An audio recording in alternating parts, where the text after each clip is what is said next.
भौतिक जीवन में हमसे कहा जाता है कि हमें इच्छाएं करनी चाहिए। जब तक हमारे मन में गोल नहीं होगा, टारगेट्स नहीं होंगे, डिजायर्स नहीं होगी, तो हम आगे कैसे बढ़ेंगे। नास्ति नासीन्ना भविष्यद भूतम कामात कात परम। कामना से रहित जीवन न कहीं है, न कहीं था और ना ही होगा। इसके उलट ये भी कहा गया है कि जो ईश्वर के नजदीक है उसकी अपनी कोई इच्छा नहीं होती, होती भी है तो वो ईश्वर की इच्छा होती है। काम बंधन मुक्तो ही ब्रह्म भूयाय कल्पते। जो कामना के बंधन से छूट जाता है वो ब्रह्म भाव हासिल करने में समर्थ हो जाता है। एक जगह कहा गया है कामना छोड़ो ब्रह्म मिलेगा, दूसरी जगह कहा गया है कामना के बिना मनुष्य रह ही नहीं सकता। अब एक और श्लोक, अनीह आयाति परम परात्मा। कामना रहित मनुष्य ही परमात्मा को प्राप्त हो जाता है। विरोधाभास, कामना रहित कैसे रहे, यह तो जरूरी है। एक लिहाज से यह बात सही नजर आती है कि हम चाहेंगे तभी तो मिलेगा, लेकिन कितने लोग हैं जिनको चाहने से मिलता है, कितने लोग हैं जिनकी महत्वाकांक्षा पूरी होती है, कितने लोग हैं जिनके लक्ष्य हासिल होते हैं। धर्म कहता है कि सक्सेसफुल होना है तो इच्छा ही मत रखो, बिना इच्छा के भी मिलेगा। जो कर्म करो तो उसमें लिप्त हुए बगैर करो। हम सब इच्छाओं के कंट्रोल में हैं, बिना इच्छा के हम रह भी कैसे सकते हैं। ये इम्प्रैक्टिकल लगता है कि हम बिना किसी डिजायर्स के रहें। फिर भी धर्मशास्त्र एक मत से हमें इच्छाओं से परे जाने की बात भी बता रहे हैं, तो उसमें कोई ना कोई रहस्य जरूर है। ऐसा रास्ता जरूर है जिस पर चलकर हम कामनाओं के पार जा सकें। एक तरफ धर्म, अर्थ, काम और मोक्ष को मनुष्य के 4 पुरुषार्थ बताया जाता है, दूसरी तरफ इनमें से एक काम यानी इच्छाओं को, कामनाओं को सफलता और ईश्वर प्राप्ति में बाधा बताया जाता है। दरअसल हमारी कामनाएं ही इतनी हैं कि यदि हम इनसे ऊपर न गए तो उनमें उलझकर हमारी सारी जिंदगी बेकार हो सकती है। धर्म कहता है कि आपको इच्छा रखने की जरूरत नहीं है, आप बस निर्लिप्त होकर काम करते रहो। ऐसा मत समझो कि आप इच्छा नहीं करोगे तो आपको नहीं मिलेगा। मिला है। अनेक लोग हैं जिनके पास बिना इच्छा के धन, वैभव, यश, मान, प्रतिष्ठा आई है। जो बच्चा किसी संपन्न परिवार में पैदा हुआ है, क्या उसने उस घर में पैदा होने के लिए कोई टारगेट सेट किया था? जिनके जीवन में यह सब नहीं है वो भी किसी न किसी रूप में परमात्मा की व्यवस्था में उपकृत है। एक महिला जॉब कर रही है, दूसरी हाउसवाइफ है।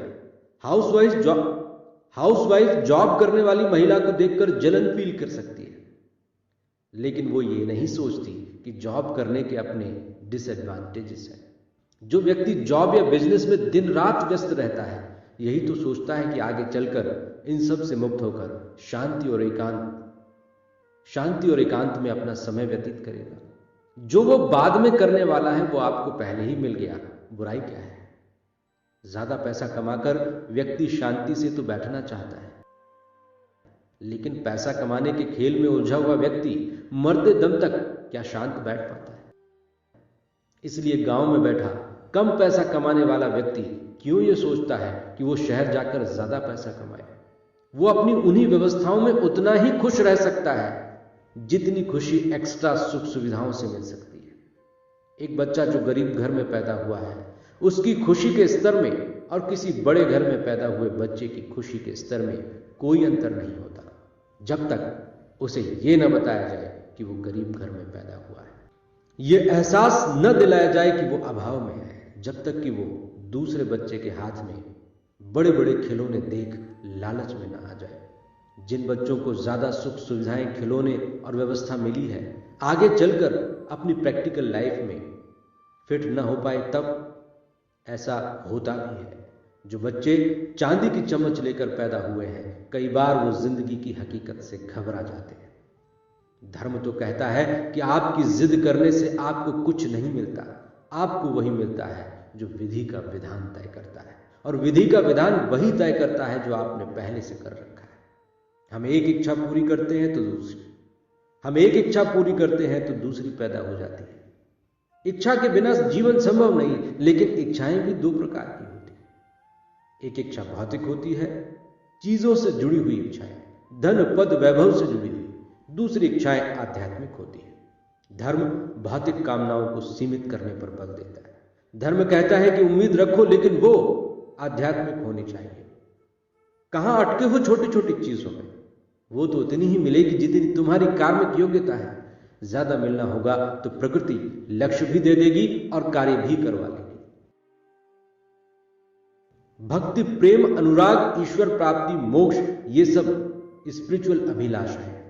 हालांकि ब्रह्म प्राप्ति में हर तरह की इच्छा बाधक है, लेकिन शुरुआत में इस तरह की इच्छाएं रखी जा सकती।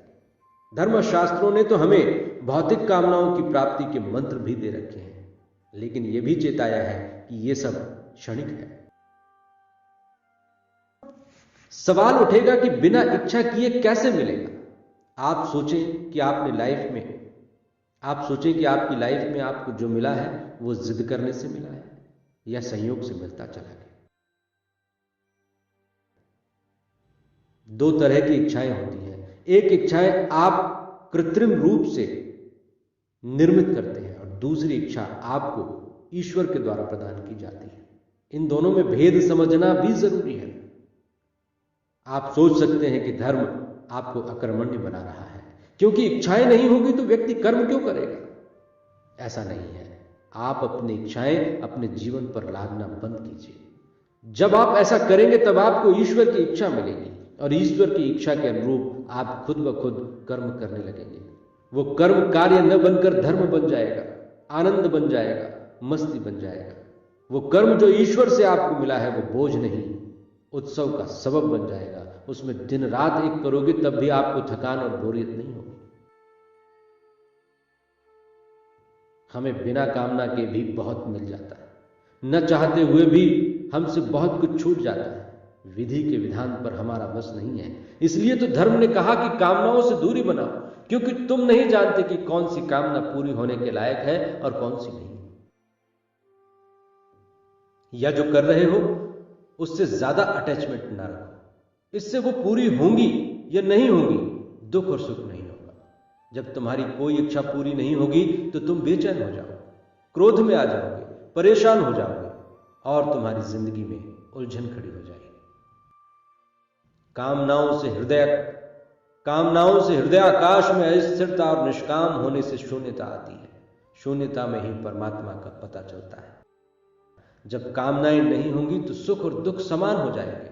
धर्म कहता है अनासक्त भाव से योग करो या भोग, न तो तुम्हें इसका पुण्य मिलेगा न होगा पाप। हमारे मन में एक आशंका होती है कि यदि हम कामनाओं से दूर चले गए तो कहीं हम रसातल में न चले जाएं। डरने की बात नहीं है, आप कहीं नहीं जाएंगे। आप बेवजह की मानसिक जंजीरों से मुक्त हो जाएंगे। भौतिक स्थिति तो अच्छी होती ही जानी है, उसकी व्यवस्था परमात्मा खुद करेगा। बस आप उसके विधान में इंटरफेयर मत करना। प्रकृति में हर एक जीव के जीवन यापन का इंतजाम है, चाहे वो करे या न करे। सिर्फ करने से मिलता है कि थ्योरी एक बहुत बड़ा भ्रम है। कितने लोग हैं जो सरकारी नौकरी की तैयारी करते हैं?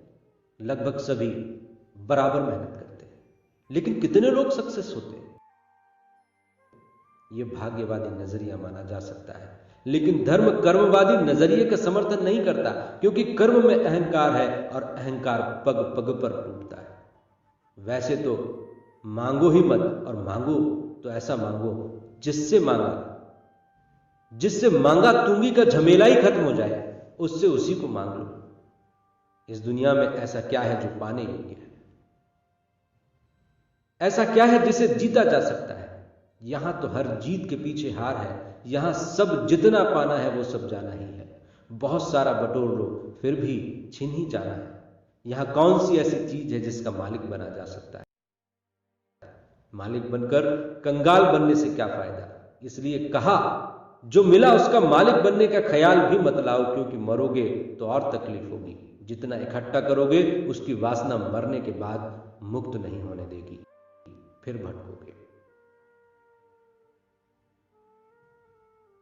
धर्मसूत्र का यह तीसरा भाग था। चौथे भाग में हम द्वैत और अद्वैत की चर्चा करेंगे, क्या सही है क्या गलत। दोस्तों, धार्मिक बातें भ्रमित करने वाली जरूर नजर आती हैं, विरोधाभास भी नजर आता है, लेकिन धीरे धीरे जब चेतना अवेयर होती है, चेतना जागृत होती है, सारे भ्रम मिटने लगते हैं। बहुत बहुत धन्यवाद।